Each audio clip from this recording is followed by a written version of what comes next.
আপনারা কি করছেন?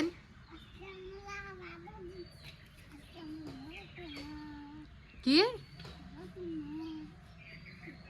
কি করছেন আপনারা?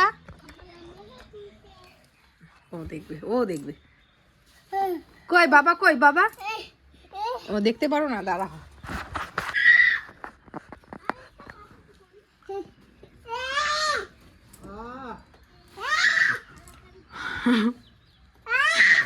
বাবা বাবা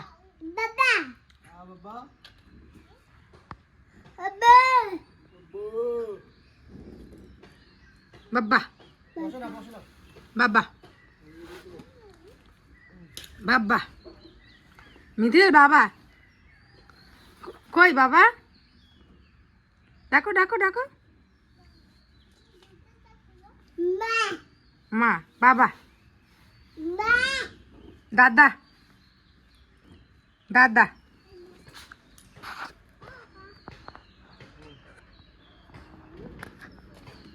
কি রে, কি পড়েছো তুমি? নতুন জামা। দেখি দেখি দেখি দেখি। এদিকে আয়, এদিকে আয়।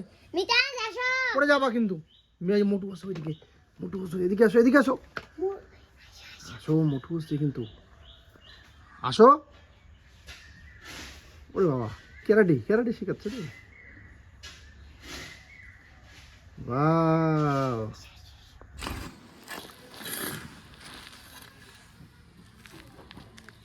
হাঁটতে হয় মজা। হ্যাঁ,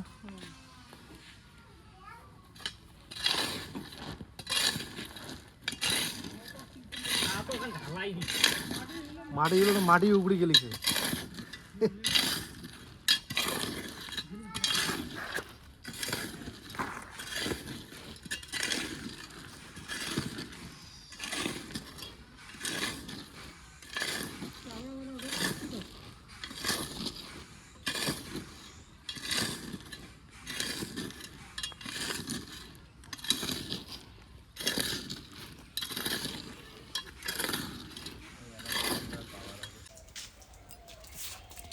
আজকে প্রায় মোটামুটি 5 জনের মতো এসেছে মিস্ত্রি। তো আসলে যত তাড়াতাড়ি কাজটা করা যায় ততই ভালো, কারণ সিমেন্টগুলো রাখলে নাকি দলা দলা হয়ে যায়, তখন আর ওই সিমেন্টগুলো দিয়ে কোনো কাজ করা যায় না। তো যেহেতু অনেকগুলো সিমেন্টের ব্যবস্থা এনেছে, তো সেই জন্য আর কি। তো এদিকে দুপুরবেলা হয়ে গেছে, 12:30 একটা বাজে। এখন ওদের টিফিন দেওয়া হয়েছে, পরোটা তরকারি, তারপরে সাথে হচ্ছে পান সুপারি। তো এখন কটা বাজে বলো তো বন্ধুরা? এখন বাজতে চলছে 4:30টার মতো। ওদের কাজ বা সমস্ত কিছু কমপ্লিট। আর আজকে ওদের সমস্ত টাকা দিয়ে দেওয়া হবে, যত টাকা ওরা করেছে। যদিও বা প্রতিদিনের টাকা প্রতিদিনই দেওয়া হয়, শুধু একদিন ডিউ ছিল, যেদিন ও বাড়িতে ছিল না, সেদিনের টাকাটা ডিউ ছিল। আর বাকি সব যেদিন কাজ করেছে সেদিনের টাকা সেদিনই দিয়ে দেওয়া হয়েছে। বন্ধুরা, এখন বাজতে চলছে বিকেল এই 5টার মতো। আর এইমাত্র মিস্ত্রিরা গেল, আর আমার এই যে স্বপ্নের বাড়ির এক ধাপ পূর্ণ হলো। এক ধাপ বলতে মানে ধাপে ধাপে ঘর বাড়ি ওঠে, এগুলো তো ধাপে ধাপে হয়, সেরকম নিচের যে একটা স্ট্রাকচার থাকে, এটাকে আমরা বলি ভিটি। ভিটি বলি না গো আমরা, বা ধার বা কাঞ্চা, মানে আমাদের গ্রামের চলিত ভাষায় আমরা বলি কাঞ্চা বা ধার। তো এই একটা ধার, মানে ধারগুলো শুধু এইভাবে উঠলো, এই দেখো ধারগুলো শুধু উঠলো। এখনও ওয়াল উঠতে, তারপরে হচ্ছে পিলার উঠতে অনেক দেরি। মাত্র সূচনা হলো বা শুরু হলো, তার মধ্যেই আমাদের মানে কি বলবো, মানে আমরা ভাবিনি কি, যে কোনো কাজই আমরা যখন কাজটা ধরি তখন আমাদের ভাবনা চিন্তা থেকে অনেকটা বেশি ইসে হয়ে যায়, মানে টাকা পয়সা বেশিই চলে যায়। তো যাই হোক, কোনো ব্যাপার না, করতে তো হবেই। এই পুরো রাউন্ডটা হলো। এখন আমাদের মেন হচ্ছে যেটা লাগবে, মিস্ত্রি বলে গেল, সেটা কি বলো তো? মাটি, তাই না? খুব চিল্লায়। তো এখন আমাদের এখানে কাটতে হবে মাটি। আর যেহেতু আমাদের মানে বাড়িটা প্রচণ্ড উঁচা হয়েছে, মানে উঁচা ইচ্ছা করেই করছি, কারণ আমার উঁচাটাই ভালো লাগে আর কি, নিচা ভালো লাগে না। তো সেই জন্যই আর কি আমাদের এখানে মোটামুটি 30-40 হাজার টাকা তো মাটি লাগবে, তাই না? মিনিমাম আর কি, মিনিমাম 30-40 হাজার টাকার মতো মাটি লাগবে। তো এখন নেক্সট বলে গেছে মিস্ত্রি যে এখন আর আমাদের ডাকাডাকি করিস না, ওরা আরও অনেক জায়গায় কাজ করে, তো বসে তো থাকে না, তো ওরা এখন ওইখানে কাজ করবে যেহেতু কন্টিনিউ। কারণ বন্ধুরা মানে মিস্ত্রি বললো যে এখানে আমি একটা গ্যাপ দিতে আর কি। গ্যাপ বলতে যেমন মাটি কাটতে কিন্তু একটা ভালো টাকা খরচ হবে, বললো 40-এর কাছাকাছি যাবে। তার কারণ হচ্ছে আমাদের এই যে ঘরটা এইখান থেকে এইখানে এই অবধি প্রায় 33.5 ফুট লম্বা, আর চওড়া যদি বলো এইখান থেকে এটা তো বারান্দার খুঁটি বা বারান্দার পিলার, এই অবধি হচ্ছে তোমার 13.5, অনেক একটু বেশি, 13.5 ধরে নাও। 13.5 ফিট এইদিকে চওড়া বারান্দা বাদ দিয়ে, আর এদিকে লম্বায় হচ্ছে তোমার হচ্ছে ওই 33.5 ফুট। মানে দুটো রুম যে হবে একদম সাফিসিয়েন্ট, সেরকম রুমই হবে। আর আমি এটা চাচ্ছিলাম যে আমাদের রুম ছোট করা যাবে না, আমরা এই ঘরটা করে পস্তাচ্ছি যে ছোট রুম করে ছোট ঘর করে কি যে একটা খারাপ পরিস্থিতি হয়। কারণ আত্মীয় স্বজন আসবে, বসতে দিতে পারবে না, জিনিস রাখতে পারবে না, বাচ্চা হবে, বাচ্চার জিনিস আমাদের জিনিস, পুরো 2টা লোক আসলে বসতে দেওয়া যায় না, মানে যা তা অবস্থায় আর কি। সেই সূত্রে অনেক চিন্তা ভাবনা করে আমরা কিন্তু এটাই সিদ্ধান্ত নিয়েছি যে আমরা যে 2টা রুম করব, আমাদের বাড়িতে সব সময় রুম দুটোই বড় হবে। এই ওই যে দেখো পয়েন্ট বের করা আছে, এটা রুমের, এখানে পার্টিশন হবে, আর এখান থেকে এই যে এটা হচ্ছে রুম একটা, আর এইদিকে একটা। তো ছেলে ওইদিকে খেলা করছে আর আমরা এদিকে, মানে ওর খেলার সাথে থাকলে ওর আর কিছু লাগে না। আর আমরা এদিকে মিস্ত্রিরা চলে গেল, মিস্ত্রিদের বিল পেমেন্ট একদম ক্লিয়ার, কারণ আমি ডিউ রাখতে ভালোবাসি না কোনো কিছুই। যদি কেউ যদি আমার কাছে 10 টাকা পায়, তো তার থেকে আমার চিন্তাটা মনে হয় বেশি, আমার রাতে ঘুম আসে না। 10 টাকাটা ওকে দিতে পারবো, তারপরে আমি শান্তি মতো ঘুমোতে পারবো। তো ওদের ডেলি যেটা পেমেন্ট ছিল, হয়তো একদিন দিতে পারিনি, সেদিনটা খারাপ লাগছিল। তাছাড়া মানে দিনেরটা দিনেই হচ্ছে আমি ক্লিয়ার করে দিই তাদের যে হাজিরা, যেটা হাজিরাই নিয়েছি, কোনো মানে ঠিকা দেওয়া হয়নি। তো যেটা খাওয়াতে পারিনি, খাওয়ার জন্য একটা এক্সট্রা আমি একটা আলাদাভাবে ওদের যে খাওয়ার একটা চার্জ, সেটা আমি কিন্তু ধরে দিয়েছি, যাতে করে আমারও লস না হয়, ওদেরও লস না হয়। দেখো ওরা বাড়িতে গিয়ে খায়, আমরা খাওয়াতে পারছি না, আমাদের পরিস্থিতি এরকমই, তোমরা দেখতেই পারছো খুব। তো তারাও বলছিল যে তোদের, আমাকে মিস্ত্রি বলে যে, আর হচ্ছে যে হেল্পাররা তারা বলে যে তোর ছেলে, যে বলে যে তানিশ দা তোমার ছেলে যা অত্যাচার করে বা যা দুষ্টমি করে, মানে আমাদেরই মাথা হ্যাং হয়ে যায়। তো ওরা বুঝতে পারছে সিচুয়েশানটা, মানে সবাই বলছে এত দুষ্টমি, ওরা রিক্সে কাজ করছে। তার জন্য কিন্তু আমরা এই জায়গাটা ঘিরে দিয়ে, মানে বাড়ির সাথে কোনো কানেকশন না রেখে আমরা এখানে কাজ করছি মিস্ত্রিদের দ্বারা। নিজে অবধি ঘিরে দিছে। তার কারণ হচ্ছে যে ছেলে কখন আসবে, তার কাটা থাকবে, এই থাকবে, সেই থাকবে, যাকে অনেক কথা। বিষয় হচ্ছে যে এই যে আজকে যে মনে করো সাইডগুলো ঢালাই হলো, এই কিন্তু অনেক টাকা খরচ হয়ে গেল। মাটি কাটা একটা ব্যাপার, তারপরে মিস্ত্রি যেটা বললো যে তুই আগে মাটিটা কেটে নে, মোটামুটি একটা গ্যাপ, তারপরে হচ্ছে যে পোস্টগুলো আছে বা পিলারগুলো হচ্ছে, পিলার উঠবে, তার সাথে সাথে ওয়ালও উঠবে। হ্যাঁ, আর তোমাদের তো বলেইছি যে এটা ছাদ নয়, আর ছাদ দিলে হয়তো বা আরও যে কী অবস্থা হতো আমি মানে আমরা বুঝতে পারছি এখন, যে মানে কারণ হচ্ছে দেখো কি যে কী বলে তোমার স্বপ্ন থাকে, ইচ্ছা থাকে, তো অনেক চিন্তা ভাবনা করেই যেহেতু আমরা ছাদের প্ল্যানটা ক্যান্সেল করেছি, আমরা নর্মাল এমনি পাকা বাড়ি করবো। কিন্তু এখনকার দিনে ঘরে হাত দিলে যে এত টাকা লাগে, ভাবনার কিন্তু বাইরে বন্ধুরা, মানে যারা করছো তারা কিন্তু জানো, অনেক অনেক কষ্ট করে আমরা কিন্তু এই জায়গাটা এই অবধি করতে পারলাম।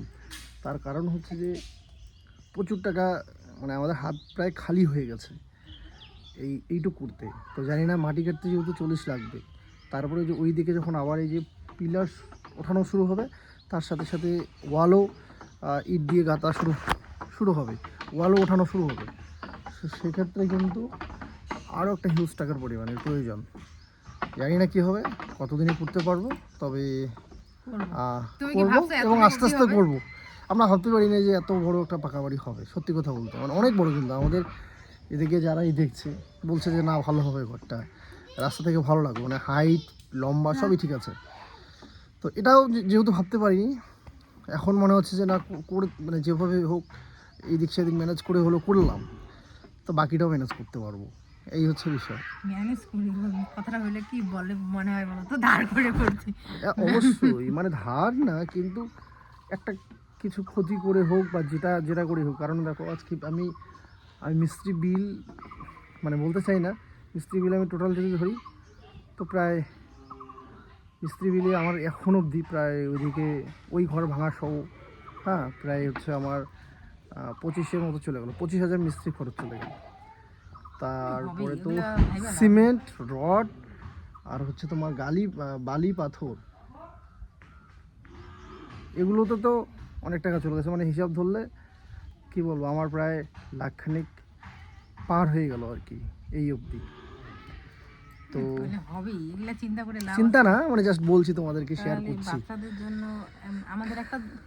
তবে হ্যাঁ, যেটা হচ্ছে মানে আমরা সাইডগুলো তো ঢালাই করলাম, অনেকে তো ইট দিয়ে করে, এবার অনেকে বলে যে ঢালাই করলে মজবুত হয়, এটা কিন্তু একদম মজবুত হচ্ছে। আমি রড যতটুকু মিস্ত্রি বলেছে ঠিক ততটুকুই দিয়েছে। ওরাও চাচ্ছে যে না, কাজ আমরা ভালো করতে চাই। আমাদের গ্রামে যেহেতু খুব কম কাজ ওরা করছে, ওরা চাচ্ছে যে যেন কাজটা ভালো হয় এবং সুনাম হয় ওদেরও, তাই না? একটা বাড়ি যখন সুন্দরভাবে ফুটবে তার সঙ্গে সঙ্গে কিন্তু তার ক্রেডিট অবশ্যই কিন্তু ফার্স্ট মিস্ত্রিদের কাছেই যায়। তো ওরাও চাচ্ছে এটা, যে আমাদের নামটাও যেন হয়। আর ওরা অবশ্যই জানে যে আমরা ব্লগার, আমরা ভিডিও করি, মনে হয় জানি, হ্যাঁ জানি। তো এই জন্য ওরাও চাচ্ছে যে না, কাজটা ভালোভাবেই করবো। তো এই হচ্ছে বিষয় বন্ধুরা, ঘরের আপডেট, ফুল আপডেট দিয়ে দিলাম তোমাদেরকে। চারদিকে কিন্তু আমাদের এই যে ঢালাই কমপ্লিট। না, গোল পিলার মানে এই যে আমাদের দুইজনের মধ্যে কালকে থেকে একটা বিষয় চলছে, সেটা তোমাদেরকে আমি বলি। একটা পিলার আর এই যে আর একটা পিলার, হ্যাঁ, তো এই দুটা পিলার হচ্ছে বারান্দার ওই দিকের। তো এবার মিতু বলছে যে এই গোল পিলারগুলো গোল দিও, তা আমি বলছি না, আমার নর্মাল প্লেন পিলারই ভালো লাগে, গোল পিলার ভালো লাগে না বারান্দায়। শোনো, এই পিলারগুলো তুমি চাচ্ছ যে ওই মানে আসলে এই পিলারগুলো তো কভার হবে, মানে হ্যাঁ ওই সামনে যে দুটো পিলার আছে ওই দুটো পিলার গোল দিতে বলছে। তো যাই হোক, দেখি, শুধু যে আমার সিদ্ধান্তই করবো এমনটা না, কারণ মিতুরও অনেক পরিশ্রম এই ঘরে রয়েছে। তো এই হচ্ছে বিষয়, এই জন্য সবার মতামত নিয়ে, সবার কথা শুনেই কিন্তু আমরা, যেহেতু এটা একটা শুভ কাজ, তো সেই হচ্ছে বিষয়। সন্ধ্যা হয়ে গেল, চলো দেখতে থাকো। কিন্তু প্রথমে আমাদের ওই বাড়িতে, মানে আমাদের বাড়ি থেকে এই ঘরে আসতে পারছিল না, নতুন বাড়িতে, হ্যাঁ, অনেক কষ্ট এসছে। এই যে ছেলে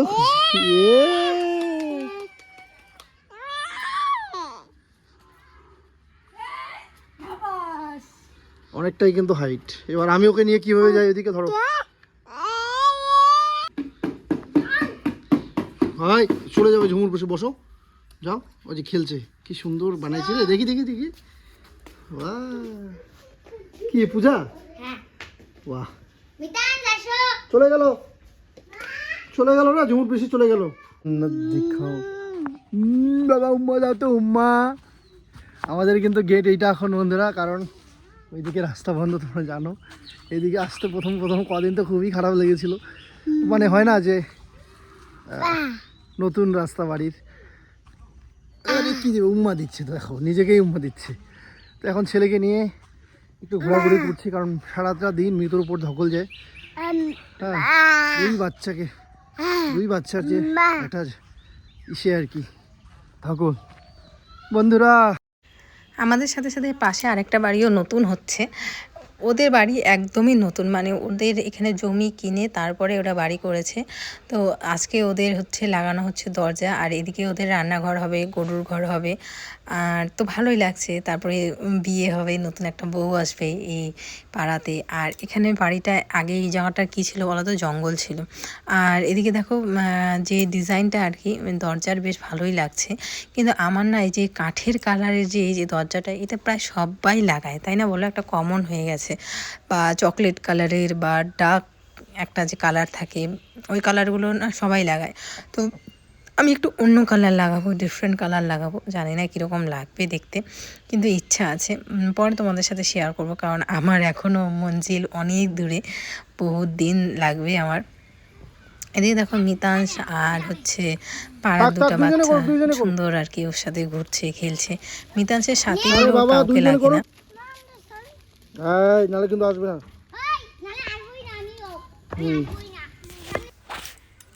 মিতান সারাক্ষণ বালু ধরে আর মাটি ধরে, তো যার কারণে ওর বাবা যেই দেখলো একটু বকা দিল সেমনি দৌড়াইলো 3 জনে মিলে। এখন আমাদের এই পাথরগুলো দেখো, এক গাড়ি পাথরের হাফেরও হাফ শেষ, এগুলো আবার ঢেকে রাখতে হবে। আর এদিকে দেখো ওর সাথীগুলো চলে গেছে জন্য একদম গাড়ি ফেলে দিচ্ছে, মানে ওর রাগ উঠে গেছে কেন চলে গেছে। মানে কেউ কারোর সাথে যদি ও খেলে এত মিশে যায় তখন কেউ আর বাড়ি যেতে পারে বন্ধুরা না। আজকে লাইন নেই বন্ধুরা, হঠাৎ করে কি যে মানে অবস্থা, মোবাইলে আমার চার্জ নেই বন্ধুরা, একদম দেখো আমার অবস্থা খুব খারাপ। এদিকে মিতু খাওয়াচ্ছে মিতুলকে। আকাশের পরিস্থিতি কিন্তু খুব ভয়ানক, মানে ঝড় বৃষ্টির তুফান আসার খুবই সম্ভাবনা রয়েছে আজকে। আর এদিকে আমার ছেলে যে কোথায় চলে গেছে খেলছে সেটা কিন্তু বুঝতেই পারছি না আমরা। না আমি জানি কোথায় গেছে, কিন্তু হ্যাঁ এদিকে বাচ্চা চুরি হচ্ছে, ঘটনাটা বলো সত্যি সত্যি। বাচ্চা তো চুরি হচ্ছে, এটা একটা ভয় শুনছে। কোথায় শুনছে? আমি শুনি নাই, বেকার গুজব, না গুজব না, গুজব ছড়াতে ভালোবাসি না আমরা। আমি রিয়েলি বাচ্চা চুরি মানুষের মুখে শুনছো, সংবাদ মাধ্যমে শুনছো কি? সংবাদ মাধ্যমেই ফেসবুকে দেখেছি। তাহলে ঠিক আছে, যাই হোক এখন তার সত্যতা যাচাই করবে হচ্ছে পুলিশ প্রশাসন। তবে তবে আচ্ছা যাই হোক, সেটা সন্দেহমূলকভাবে ধরছে, আমি এটা বলছি না, প্রমাণ মানে প্রমাণ কি একটা বস্তার মধ্যে একটা ছোট্ট বাচ্চাকে অলরেডি বের করছে। সবাই সাবধান থেকো এই দিনগুলোতে। যেমন হচ্ছে পাট, আমাদের গ্রামে পাটের সিজন চলে আসছে, পাট বড় মানে ভুট্টা ক্ষেত চারদিকে, যেমন একটা হাতির ভয়, বাইসনের ভয় আমাদের উত্তরবঙ্গে, নর্থ বেঙ্গল। আমরা যেহেতু মোটামুটি ডুয়ার্স থেকে বেশি একটা দূরে বসবাস করি না, মোটামুটি ধরে নেওয়া যায় যে 30 থেকে 40 কিলোমিটার, তো সেহেতু কিন্তু আমাদের এই দিনগুলোতে মোটামুটি অনেক সতর্ক থাকতে হয়। তার কারণ হচ্ছে যে চারপাশে যখনই ভুট্টা ক্ষেত হয় আর তখন হচ্ছে তাদের কিন্তু এই বিশেষ করে হাতি আর বাইসন এটা কিন্তু খুব প্রভাব পড়ে, মানে আসার চান্স খুব, এবং চারদিকে শোনাও যায়। আর হচ্ছে যে ছাওয়া ধরা বলি আমরা, মানে ছিলে ধরা, বাচ্চাকে তুলে নিয়ে যাওয়া, যেটা ছোটোবেলায় অনেক শুনতাম। তো মিতু যেটা বললো জানি না কতটা সত্যি মিথ্যা, তবে আমরা সতর্ক থাকাটা ভালো। আমাদের নিজের বাচ্চাদেরকে সতর্ক, চোখের আড়াল মানে হতে দেওয়া যাবে না, বা আমাদের যার তার কোলে তো আমার বাচ্চা এমনিও যায় না, আর আমি যেতেও দিই না। স্পেশালি আমি থাকলে বা আমাদের ক্লোজ যারা তাদেরকেই দিই, তাছাড়া আমার বাচ্চা মানুষের কোলে ওইভাবে যায় না। স্পেশালি মিথিল তো একবারেই যায় না কারো কোলে, অচেনা হলে পড়ে। আর এই হচ্ছে বিষয়। যাই হোক, দেখতে থাকো। আরও যে 2জন সদস্য চলে আসছে তাদের দিন শেষ, আমাদের এরাও কিন্তু চলে আসছে এদের বাসায়। আসলে বাসা তো কারো নেই, হ্যাঁ, কারো ঘর বাড়ি কি অ্যাকচুয়ালি প্রকৃতপক্ষে আমাদের কারোরই না। আজকে পৃথিবীতে না থাকলে আমরা এগুলো কি হবে সেটাও বলতে পারি না, তাই না? তো এটা হচ্ছে বিষয়।